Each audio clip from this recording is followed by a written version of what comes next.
Alright guys, TacticalRab back again today. Hope you're all doing well and enjoying your day so far. And some good old Call of Duty drama back on the menu ahead of Modern Warfare 2. Temp and iLLeY not seemingly on the best of terms going into the new game, with iLLeY refusing Temp to spectate one of their challenge that was going down last night. Temp then claps back and says that iLLeY's on the beans, and we know what that means with regard to the Call of Duty community. Very much enjoy your thoughts in the comment section below. Hit the like button if you enjoy. Subscribe if you're new as always. I'd greatly appreciate it. It really helps out the channel. Thank you very much indeed for doing that one. Lots to dive into today. Sent out a dream. I mean, yeah, I'm not even going to comment on it. Thought it was kind of entertaining though. Quickly just on this, because content creators and pros, we saw this earlier today, for tourneys like this from the Mutineers, Modern Warfare 2 25k full sale S&D tournaments, so lots of money here. Now, the CDL and Activision has to kind of approve these tourneys, and they don't want any full pro teams to play in these tourneys. The kind of the rule is that, you know what, we want the full pro teams to have to wait until the game launches to play in any official CDL action. There's a question whether that's a good idea or not, but what it does mean is that Kenny and Drazah need 2 content creators, and 2 pros, 2 content creators. That is generally the plan. Funny thing is though that some of those content creators can be, well, let's just say they can be ex-pros that may just have stepped away from competitive play, so really you get some pretty stacked teams here, no doubt. And even Kenny getting ready for that 100 Thieves Project X release, who reckons he was absolutely frying in the playtest that we saw just the other day. This I also thought was kind of funny, speaking of Los Angeles Thieves, their pre-season meeting they did yesterday here. So we can see Octane on the left-hand side. We've got, Kenny, of course, here. Drazah, Shane, Envoy, and then on the screen, you've got Coach Jacob, and then also Novus, right, their new general manager going forward. And this, I thought, was a pretty funny slide that Brandon brought up here. So this is, well, as you can see on the left-hand side, don't be like Jacob, 2016 Black Ops 3 World Champion, to placing 12th at the first event, losing to Elevate, Reedy, Watson, Zed, and Shawnee he brings up here. So, yeah, basically, the incentive is from the Los Angeles Thieves guys, don't do a Jacob, don't win the World Championship, and then fall off massively at the first event of the upcoming season. In fairness, they did bounce back that NV team that year too,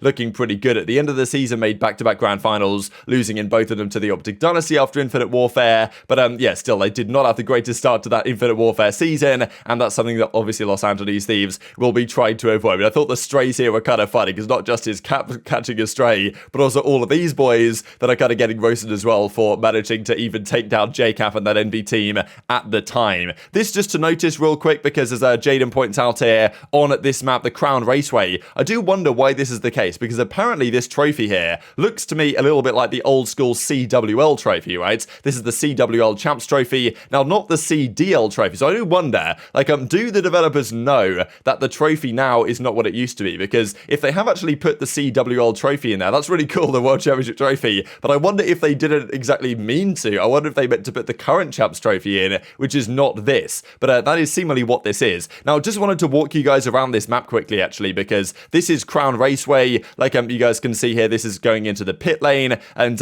yes, on the left-hand side, honestly, there's a lot of clutter on this map, to be honest. This is kind of what it looks like to our understanding. People have been running around on it already, because the game is, well, in some countries, I believe it's already released now, so I'm pretty sure this should be fine to show, but yeah, you can run around here into the paddock. There's just cars sitting around. I thought it was kind of funny in a second, they've just got F1 cars just lying about in the paddock. You wouldn't really be seeing this type of stuff, but yeah, this is the team facilities. I don't know, what do you guys think about this map? I think it looks really cool. On paper, it's a really cool map design, but there's still quite a lot going on, lots of windows, lots of clutter, you could argue, and yeah, the map layout is a little bit interesting for sure. If you look closely, you can probably see Ted Kravitz doing the notebook, but yeah, so that is kind of what the map looks like for now, with well, obviously it's not going to change, is it, to be honest, but yeah, this is one of the more promising maps apparently, and it looks nice, at least, I'll give it that, and I think it's definitely got some potential, but it's not standing out immediately as wow, yeah, this is going to go down as one of the best maps the Call of Duty has ever seen. Let's talk about this iLLeY versus Temp drama then. So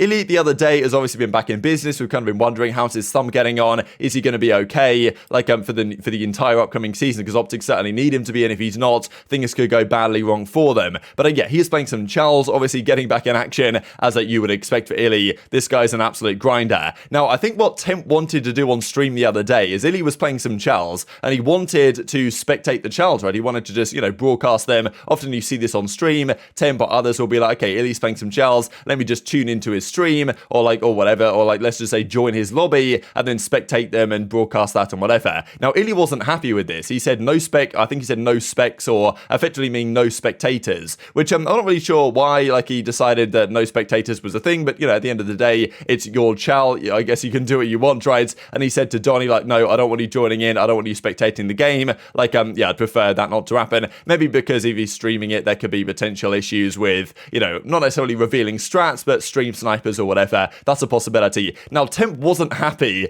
that, well, iLLeY had said this to him and said that you can't spectate the chal, and therefore he had quite a few interesting words for iLLeY, saying effectively, like, well, he's back on the beans or whatever, and then the clip cuts off at the end, and unfortunately the past broadcast is deleted. I tried to go back and find the original with the full wording, what he says here at the end, but I'm sure you guys can fill in the blanks of what he says at the end of this clip.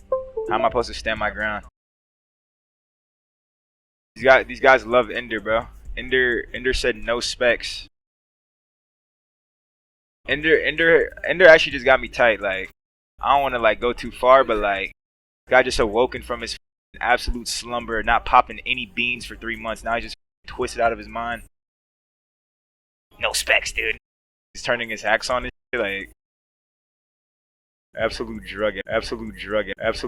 So effectively there, Temp is accusing iLLeY of being on the beans, on the Adderall, effectively even, yeah, seemingly said drug addict at the end of that, right? I think that was pretty much what he was saying. I can't completely verify that's the words he said because I couldn't find the original clip and I tried to do it as I said, but I'm pretty sure that's what he was getting at. Now, of course, look, this is a massive thing in the COD scene and it has been for many years, and you guys I'm sure will remember last year, 2021, it was May sometime, I think, or yeah, June, when Huke kind of opened up about the Adderall abuse that he had kind of had to himself in the past, but also even admitting that at Modern Warfare Champs in 2020, when he was on the Adderall and effectively admitted to using it, performance-enhancing drug, you could argue, or whatever you want to say, at that particular event. Now, it's been a massive thing in esports in general, like the use of Adderall at events, but even online. That's the thing that like amazes me, that people would just pop these pills like in their own bedroom to play chals and stuff, like not really maybe fully appreciating how damaging it can be. Huke actually admitted that it was really affecting his mental health and even his physical health, like using these pills an awful lot, and therefore he decided to get off it completely, and he said that things got an awful lot better for him after that was the case. So I mean, yeah, this is basically what the whole Huke drama was, and you guys remember back this at the time when obviously like it's kind of one of those hidden secrets within esports in general that a lot of pros are using stuff like this, but it's never really coming to the surface. Occasionally it does, and it boils over massively. We've seen guys like Killer in the past expose others for using it. I'm sure a lot of pros that are around the scene have at least used it at some point and hopefully don't anymore, because it can be a really damaging thing, and Huke has certainly attested to that in the videos he did previously. And you guys remember when the Flank episode came out after this, like that night, and then Joanna Fairies was on the phone to Ben and he was like, yo, you shouldn't really be talking about this, and obviously it was an absolute mess, right? So you know, obviously Ben forgot to mute his mic. Joanna Fairies is very upset that we're going to talk about ...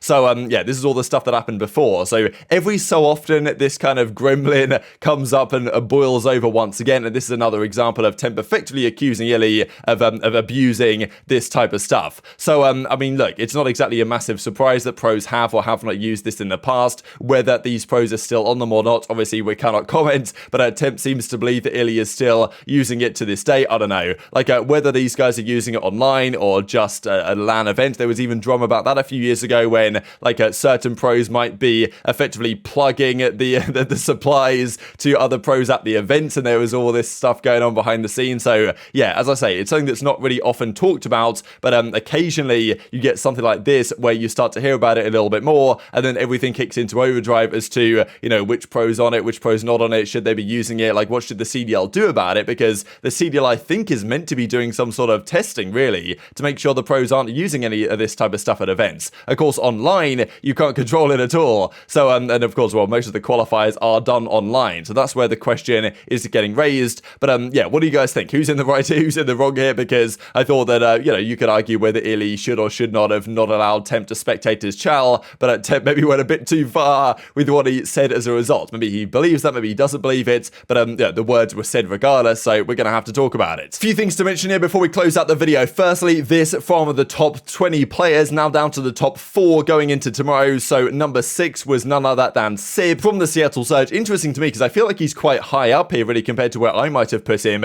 but at the same time you can certainly understand it because his numbers were spectacular and they did have some good success this season at the Seattle Surge. Right above him goes Simp actually from Atlanta FaZe. So crazy to me that Simp, despite having a very down season, still was a top 5 player in the game technically. You guys I'm sure might well disagree, but yeah, being the #1 ranked player in the past 3 seasons, winning that award in Black Ops 4 Modern Warfare and Cold War. So he's not going to make it a 4-peat, but still overall had a great season all things considered. Like yeah, definitely wasn't quite the same Simp that we've seen in the past, but was still, especially towards the end, I thought was increasingly impactful. Had a few off events for Simp and certainly off maps, but occasionally you did see that Simp shine through, and also they did still have some pretty damn good results last season, Atlanta FaZe. This also, Breaking Point CDL power rankings, not exactly sure how we came up with this, but yeah, this is the power rankings as they stand. FaZe #1, this to me is always going to be a big question mark, what you do going into the season. Should FaZe be #1? Should Thieves be #1? I think you can argue both, to be honest. I would say that on the balance of probabilities, I would expect FaZe to have a better placing at the first event than I would expect Thieves to have,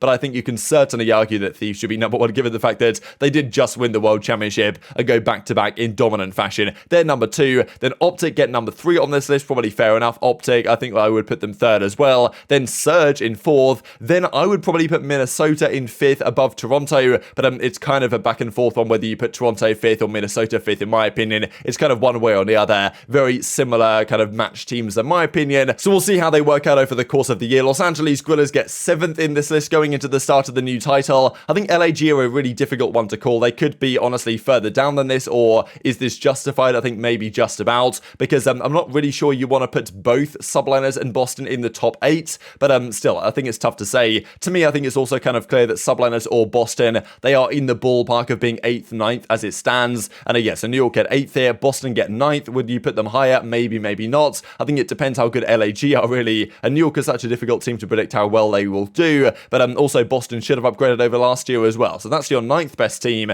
going into the season theoretically. Florida get 10th. I actually kind of like this, to be honest, just because I think they're going to be better, especially in Search and Destroy, and pick up more points than people expect. Then Vegas get 11th. I think you can't really put these guys too much higher up than this, especially the Search and Destroy or the SMG duo has some questions. And then London at 12th, because as it stands, there's no roster, right? But even with the team that they've kind of talked about, I would probably still put them in or around this point. So very much intrigued to your thoughts on all this stuff in the comment section below. Bit of drama as well that's been going around about skill-based matchmaking, because Tim the Tapman has effectively said, look, he's not going to play Modern Warfare 2 multiplayer because of SBMM existing, and it's been another thing that's really been kicking up again over the last couple of days. A lot of pros have got on board with this stuff. Doug reckons he's preaching, and even Dr. Disrespect kind of weighs in last night and says, yeah, go get a life if you think SBMM belongs in public lobbies. I don't really mind skill-based as long as you can see what your rank is. If you can see your number, which is basically ranked play, then there's no issue. But I think Slash's big problem is, and I think understandably, is that he just wants to play COD with his boys, but he can't do it because he's a pro player and they're like not pro players. So if you play his casual play, like it just doesn't work for them, because the skill-based matchmaking means that like his friends play against people that are way better than them,